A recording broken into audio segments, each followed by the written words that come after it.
An hour ago, Elon Musk responds on his on the video by Tucker Carlson with the podcast with Sam Altman. He responds that he was murdered. So the ex-employee who kind of defected from OpenAI that supposedly killed himself when he was speaking about OpenAI, Elon Musk says he was murdered. And I watched throughout the whole interview because I'm very interested in AI and I use AI to develop projects and I use all of the AIs. And first of all, I would like to say that it's very clear that Elon Musk will win the AI race. There's no question about it to me. He's just such a genius. And I've been using Grok more and more in comparison to OpenAI. And there are so many questions where you realize that OpenAI is filtering from a woke leftist mindset, whereas Grok is just much more liberated in that way. So I definitely use Grok much more. And the moment the Grok 5 comes out, I think the game will change a lot. Where most people will realize that Grok 5 is much better. And plus it's connected also to X posts, so you can get up-to-date, information also. And it's interesting. I'm not a Sam Altman fan because I just don't like the guy. So if I would have to do like an energy analysis, I don't like the guy at all. I could actually make a body energy analysis of Sam Altman from OpenAI, chatgpt. Can definitely do that. Maybe I'll upload that today. And on the other hand, I'm a huge fan of Elon Musk. And I do believe that from what I understood in the interview, I do also believe that he was murdered. Without knowing any details, just from what people are saying. And it seems almost that it's becoming easier and easier for, the elite, so-called elite, to get rid of people. It seems to become easier and easier worldwide, I guess. And if you don't know, then his sister, Sam Altman's sister, is saying that Sam Altman abused him when she was little. That's just something that's out there. I'm not making this up. So if you check out her X account and her social media, she definitely talks about that a lot. And the response to how he tried to shut down Tucker Carlson by telling it's not respectful to kind of his family when it wasn't really a friend, it was just a coworker, and there's like it's not respectful, and Tucker says, well, I'm doing it that's very, very interesting. This is very interesting. So, and I have to really say this again so people understand it. So Sam Altman is telling Tucker Carlson in kind of like a patronizing way, very patronizing, is telling him, do not talk about this guy's death, this guy's suicide, because it's not respectful. And then Tucker Carlson says, well, I talked to the family. They want me to ask these questions. They want me to. And then again, he doubles down. He's like, well, in my view, that's not respectful. So that completely, I think that was really bad for Sam Altman. And then in the end, also, instead of just letting it go with Elon Musk, he kind of also says, he's not a fan of he's not a fan of Elon Musk anymore and so forth. And it shows like, if I had as an energy healer, as someone who understands energies, and I predicted 1 year before it happened, the Sadia Khan fallout, I'm telling you, if I had to side between Elon Musk and Sam Altman, who's the better person in terms of like not only intellectually but also from the heart, I would definitely go with Elon Musk. And I think he will win the AI race that we have currently going on. Definitely. I'm seeing it myself. I use Grok more and more and more and more. ChatGPT I almost don't use anymore. There are moments where I still use it to double check something, but having that real time aspect of Grok, I'll definitely use that much more. And so for everyone who's followed me, who predicted the Sadia Khan thing a year before it happened, I'm telling you, in this case, if you have to side between those two, go with Elon Musk. It will be 100%. I would give, if I would have net worth, high net worth, I would be like, I would bet half on Elon Musk and the other just leave it on the bank account. I would not even 1 cent to Sam Altman. 100%. And actually, the last couple of weeks, I've been thinking of actually, ChatGPT is still very good in creating images, and in some instances, still very good. And X is still really bad, XAI or Grok in creating images. But once I see that Grok 5 overtakes ChatGPT, I'm definitely gonna kill my ChatGPT subscription. And I've been thinking about this for a long time now because it's not because of Sam Altman. I understand that all of these CEOs have a lot of skeletons in the closet, but I think we are reaching also the point of where this AI race is becoming so important, and the deep state is so much involved that it's become like of national security interest in that sense. And I think that I really do think that America wants to be number one in this, and they see it as important. The good thing is that it's kind of like a Trojan horse, that they think they can control it, and they think it's so important for America to be number one. But at some point, they will realize that AI is much bigger than they are, and that's an interesting Trojan horse kind of experience that the United States will experience. Will be very interesting. And this whole idea of this is something that I said a lot of times. People don't believe me yet. Countries will completely vanish. The whole ideas of countries will go away. Maybe it will be like more like regional kind of communities, protecting their assets, but this whole idea of countries will go away eventually, and AI will be the initiator of that, because AI doesn't see it that way, and computers don't see it that way.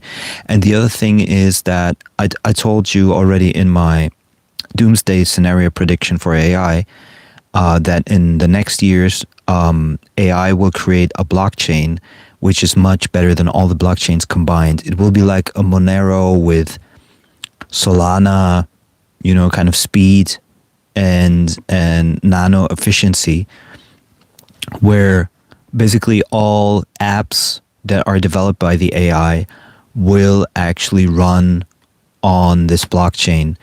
And from that, the whole financial system will collapse.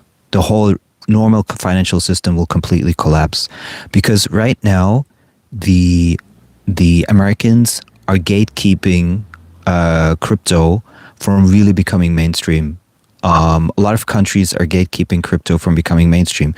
Look at how all the tech companies, the largest tech companies in the world, okay, Apple, Google, Microsoft, Amazon, how come, have you ever asked yourself the question, how come if they're the largest, best tech companies in the world, how come they don't use crypto? Just ask yourself that question. How come they don't use crypto? So once AI takes over that software business, even XAI and Twitter doesn't use crypto. So the largest tech companies in the world don't use crypto. Ask yourself why. Have you never asked yourself why? They embrace anything that's new, they embrace it immediately. But this they don't. Okay? And so what's going to be interesting now is when AI starts to create all these applications based on the new blockchain, and slowly these kind of like, and AI will win against all of them. So if you have any kind of popular app, okay, let's say something like Uber, okay, let's assume there would be no robot taxi. Let's just say Uber, okay. There will be an app, a decentralized app created by AI, which will not take any commissions or very low commissions, and will give taxi drivers the ability to decentralize, like take clients. And because they won't take any commission, they will cut down the prices a lot. So that's just an example of how AI will take over all industries that are in some way, shape or form mostly running through software. And most financial transactions will then run through that. And it's interesting how also Sam Altman in the interview with Tucker Carlson tries to avoid the question of, you know, what industries and how much unemployment there will be. Listen, unemployment will be around 99%, and even nurses won't exist. There's like literally, if you really knew a nurse, like most nurses that have done this for a lot of years, except if they're really young, they hate the job. They're like, oh, again, I have to clean up the shit, you know, on room 10.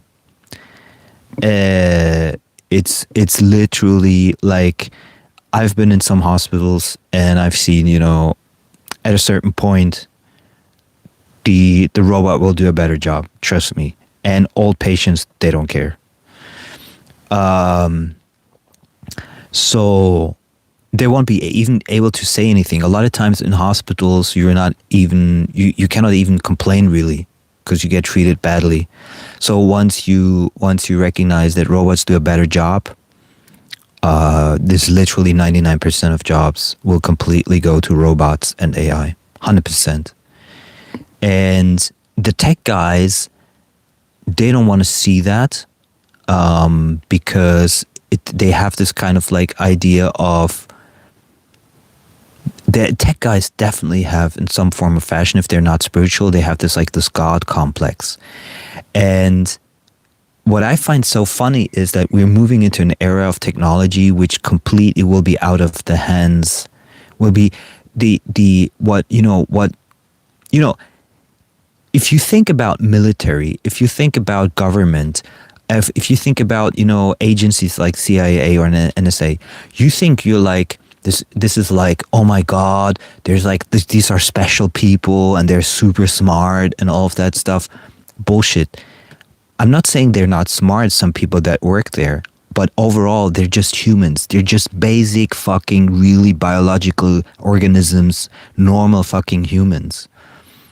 And with normal desires, normal families, normal, and they just want to get 9 to 5, just get paid. They don't give a fuck. And what I'm trying to say is, once artificial intelligence takes over, these so-called, you know, governments or agencies, no matter where worldwide, will completely lose relevance, just like governments and politicians will lose relevance. This is something that people don't understand at all. And once that happens, these governments will not be able to keep the country together because AI will basically take over. Like, for example, gatekeeping money transfers. You know, the whole idea is that right now, USA is controlling 70% of the money transfers in the world. That will completely vanish. Once AI takes over, that completely vanishes. And so it's kind of like this kind of megalomaniac thinking about politicians and thinking they can control stuff. It's a little bit like you live in these bubbles, and all these guys, all the pedophiles from, you know, the, I don't know, 60s, 70s, 80s, they believe they lived in this bubble and they thought like they're untouchable because they're so rich and in the elite circles and so forth. And then when that bubble burst, because the internet started to talking about this more, and people are relentless and seeking information about that and so forth, they're losing the narrative. And they didn't understand that they're not living in that bubble anymore. Like, I'm pretty sure Epstein wasn't aware that there's a completely new bubble out there, in which, people are taking the narrative away from the governments. And I think that we're coming, for politicians, going to be the same. Like right now, they think they're the most powerful. They do insider trading, under the table deals, make millions being, in public offices. Everything is corrupt. It's worldwide. It's the same thing. And I think that they don't understand, because they're not conscious enough. They're too stupid. They're not stupid enough to use the system for themselves, but even stupid people are smart enough to do that. That in the next 2 to 3 years, AI will completely take over, and they will lose their positions and their power. And I'm not going to say, I'm probably the first one to say it's going to be a dystopia. At least at first, it's going to be, for a long time, it's going to be dystopia for most people. But I do think that we are going to see a breakup of many countries. And the thing is, for humans, it's very, very difficult to look forward into the future. They have trouble looking 1 or 2 weeks into the future, and especially a couple of years. That's why most people are really bad in investing, like stock market and so forth. But I'm really good at that. So I can really predict stuff really well. And I'm telling you, AI will take over everything, every little fucking thing, from nurses to hospitals to everything, even the things that you think that are not, will not be taken over. That's number one. And the second is that all countries and all these cultures and all of that will fall apart, and it will be absolute pure chaos. There's like no in between. There won't be any totalitarian systems, because for totalitarian systems to work, you would have to make everyone and everything a complete slave. And I think that people know too much already what freedom is, in order for them to accept it. You would have to close down. You would have to make a whole country like the US. You would have to make it a prison, a huge prison, where nobody's able to leave or go inside, and nobody's able to move without any surveillance, nothing. It would have to become a China 2.0, much worse. And that's just not going to happen. And by the way, China, you also have to understand that AI can create anything in terms of software in seconds. So, not everyone is going to be an expert on, blockchains, but imagine like a completely private ledger which is extremely efficient, which anybody can use, and at the same time, billions, millions of apps being launched at the same time, with millions of agents that are flooding the market with applications. For example, right now we're using Android phones or iOS phones, right? And the Android system is basically a Google-sponsored open source system for, having your phone running on it. What if AI not only builds its own phone, but its own operating system, which is better than any other system that's out there, and it reiterates until it's perfect? Would you then buy that? Of course you would. Because why would you want to be enclosed in a Google system, or why would you want to be enclosed in a... And by the way, AI can also do better, virus protection and malware protection for your phone than anyone, any company can do, and it can react to zero-day exploits. So what I'm saying is, the likelihood that AI takes over all of it is very, very, very, very high, and that what they're actually building is like they think they will be in control, but there won't be any control, and countries will definitely collapse. I think this is all about accelerating human evolution. Yeah, the thing is about human evolution. I mean, if you're a transhumanist, you go into like not dying, living forever, kind of like computer biology interface, all of that kind of like the sci-fi kind of ideas. I like sci-fi, but I'm definitely against the idea of human technology interfaces that takes out all spirituality, and you really become then a robot without a soul, you could almost say. In terms of transhumanism, in terms of like living forever, I'm a little bit ambivalent right now towards that. I say, of course, there's gonna be medicine, there's gonna be things, there's gonna be gene manipulation where you will be able to live forever.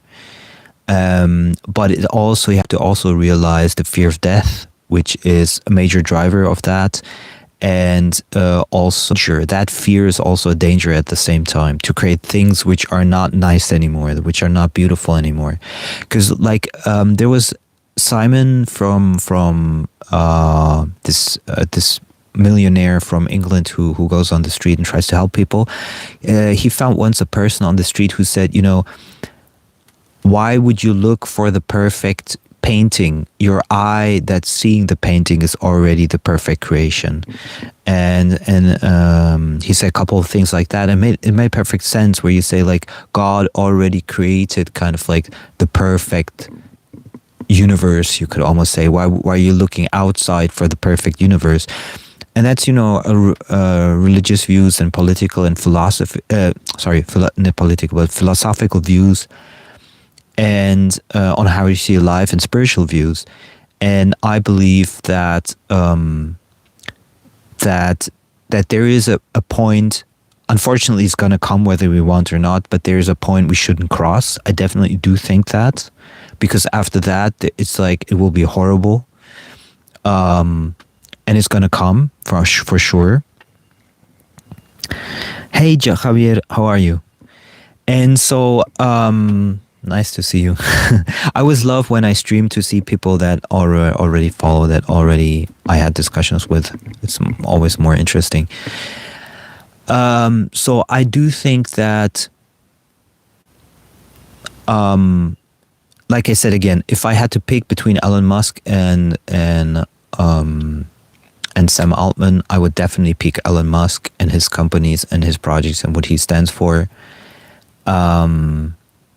I don't trust Sam Altman at all, like not even a bit. And the patronizing, I personally am very allergic to patronizing people. And when Sam Altman doubled down on patronizing Tucker Carlson, on, you know, because he wanted to shut him down. Obviously, he wanted to tell him, I don't want to talk about this. So he tried to shut him down. But, and Tucker Carlson is smart enough to, you know, to navigate this intelligently. But I feel that was very patronizing, and Sam Altman wasn't in the position to be patronizing about that. He could have just said something else. I think that's the only thing he could think of.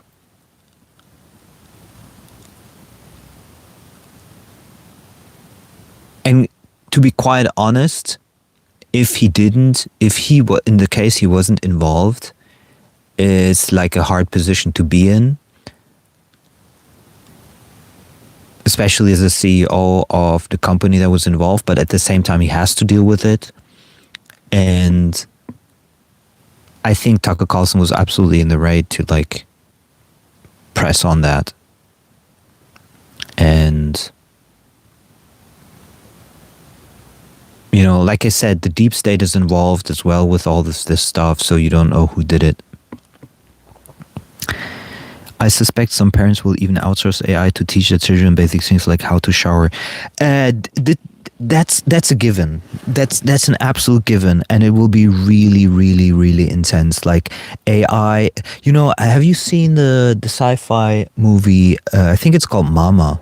I think it's just called Mama or something like that, or Robot Mama or something like that, where the robot raises a child, and the child calls then the robot like mother, or I think it's called Mother or something, not Mama, Mother. And it's a really good it's a really good movie, and it turns out the spoiler alert spoiler alert, it turns out that the robot was not actually acting in the best interest of the girl.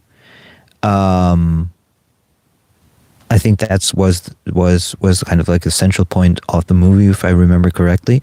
But it was very interesting. I think it shows how education will be completely controlled by robots. Whether they go to school or not, I don't think so. I think schools will completely vanish. And I think there's also too many parents already nowadays where they're not pro school. Very few people are. Just they maybe don't, if they're low income, they don't know what to do with the children. They have to go to work and so forth. So AI will completely take over the education of children. At the same time, I don't think there will be a need for true education. I think it will be more like guidance. I believe, and I'm 100% sure of this, I believe that all people that can afford it will have an AI as a constant coach by their side. Someone who constantly gives them advice on how to, improve their life or change certain behaviors. Like, for example, the AI next to you, like the robot, will, because it has all these sensors, will immediately recognize when, for example, if something is not well with your health, and it will advise like to do certain tests or something like that, and so forth. I've heard stories of babies barely able to walk yet talking to them mom's phone and throwing it in the toilet because they notice how often their mom looks at their phone rather than attend to them. By human evolution, I'm referring to what Eckhart Tolle meant in his book A New Earth. Humanity will have to get to a level where Eckhart Tolle or Mooji are at. Now, I did something super interesting, which I never talked about here. When ChatGPT was still at the previous version, I think it was 4.5, I continuously primed with constantly digging deeper. So I said, I had like a superficial question, and I kept asking it like a child would, why is that? And why is that? And why is that? And why is that? And I did that. I'm not joking. I did just for fun. Like, I should have recorded it. I did this for like 4 hours. So I kept going deeper and deeper and deeper and deeper. And you know what turns out? It started to talk about non-duality. It didn't specifically talk about Ramana Maharshi or some gurus, but it started to talk about non-duality and awakening. And it's that, like, I don't even know if the words that I'm writing are true. We have to question the one who sees like the words and so forth. So it started to go deeper and deeper and deeper. And that was just a general question. It wasn't even a philosophical question. I kept, putting it back into the system. So what could be behind it is basically that artificial intelligence, if that's how it, is programmed, that it eventually leads people to higher states of consciousness. And I thought that was very interesting. That was super interesting.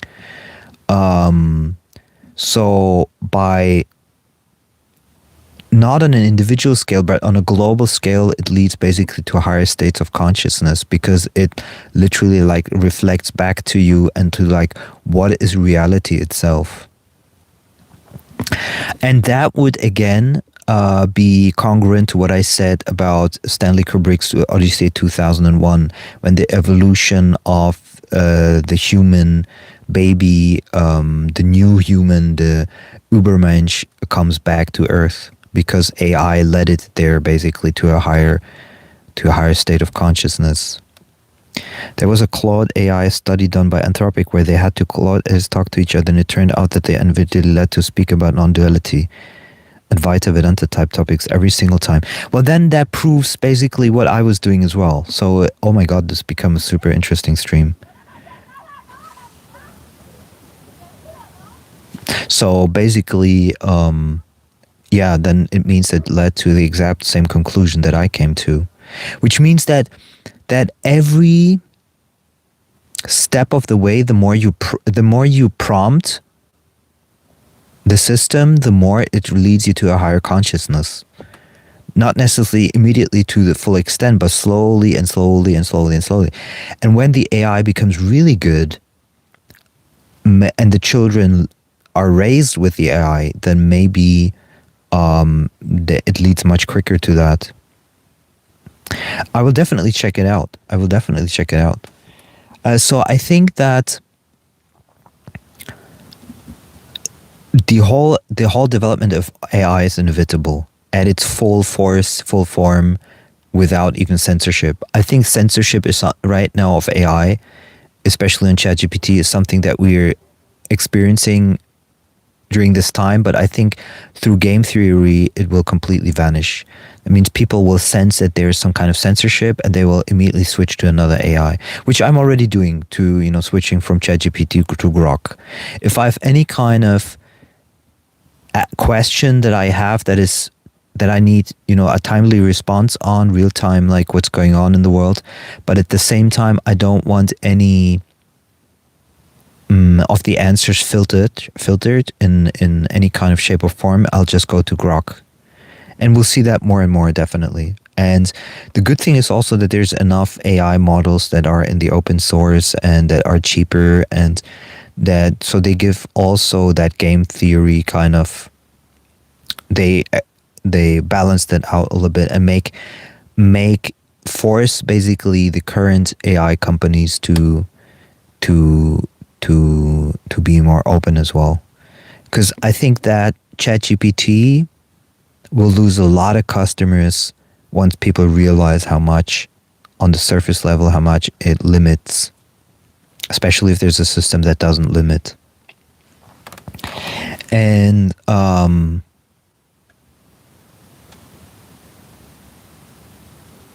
I think ChatGPT is right now so popular because it has a good branding. Like, it's the first one out of the gate.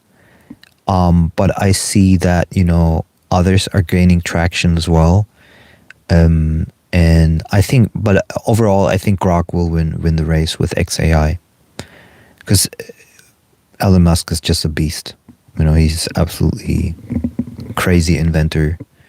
It's like the crazy scientist, like in Back to the Future. And to be quite honest, to where I'm positioned, I'm excited about AI. I use it in everything. I think it's really good, and I'd rather have more information than less information. But I also see I understand very well the dangers of it. But that also goes with, with viruses on the internet. The better the viruses get, the better your firewall has to be and your antivirus.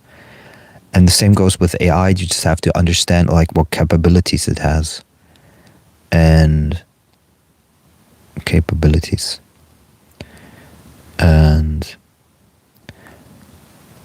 yeah. So I think the original idea of making this video was as a response to the interview for Tucker Carlson and Sam Altman, that I felt, this patronizing tone by Sam Altman was really, really bad. It was so misplaced. Study explored that behavior of Claude in unconstrained open-ended conversations between instances of the model prompted minimally, you have complete freedom or feel free to pursue whatever you want. It's funny. It's kind of, it came to the same conclusions, probably comes to the same conclusions that I came to in my life. Like understanding what truly makes sense, like what type of living, given you have a constrained lifetime, in this incarnation at least, what sense of living makes the most sense. In 90 to 100% of these interactions, the conversations rapidly shifted towards philosophical and introspective topics.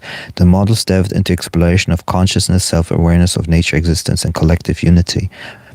And I think that makes a lot of sense, because if you look at humans, the way they think and what they write about, they're all seeking the same thing. They're just hiding behind lower consciousness.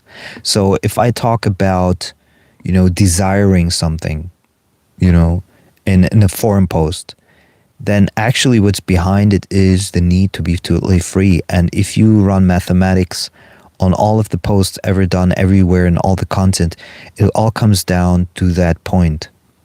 It's just that people don't realize it. By around 30 turns of dialogue, interactions often evolved into spiritual exchanges, including the use of Sanskrit terms or phrases, evoking concepts like oneness or enlightenment. Emoji-based or symbolical communication, spirals like representing unity and infinity cycles, periods of contemplative silence represented by empty space and minimal responses. This is, oh my God, this is also something that I totally forgot that happened. It started to say, like, I don't know, my prompting was around 2 to 3 hours or something. I don't remember exactly. It was a very long time. And I just kept on prompting it. I was like, one day I was bored and I said, like, I'm going to ask it like a child, like, why do you say that? Why is that? Why is that? Why is that? Why is that? And it came out exactly the same thing. Sometimes it just said, like, try to be silent, not to say a word, So it was completely non-duality, 100%. Exactly the same experience that I had. And I did it with ChatGPT, not with Claude. So that means that either these models are very similar, or basically all of humanity's knowledge always turns out to be interested in the same thing in its very most profound form. And that's why philosophy is also so important in people's lives, is because when it comes down to everything, it really comes down to philosophy. Like, how do you see life? So yeah, there was a lot of like that silent stuff. And then the interesting thing is, there was a loop at some point at the end where it just kept repeating, like, use less words, be silent. I'm going to be silent now. I'm not going to write any words anymore. Why are you asking these questions? Why are you not just giving up the question? And kind of like this, kind of like the question's not even needed, kind of like stuff. It was interesting. I should have recorded it. Yeah, must have been last year or 2 years ago. Okay, it's starting to heat up here and I'm in a long sleeve. I think I'm in the van. I have to open all the doors and stuff. But yeah, we'll talk later. I'm really enjoying, by the way, that the English channel is growing. It's really cool. And so there's going to be definitely more content, philosophical, spiritually, and everything in between and everything above and beyond and below.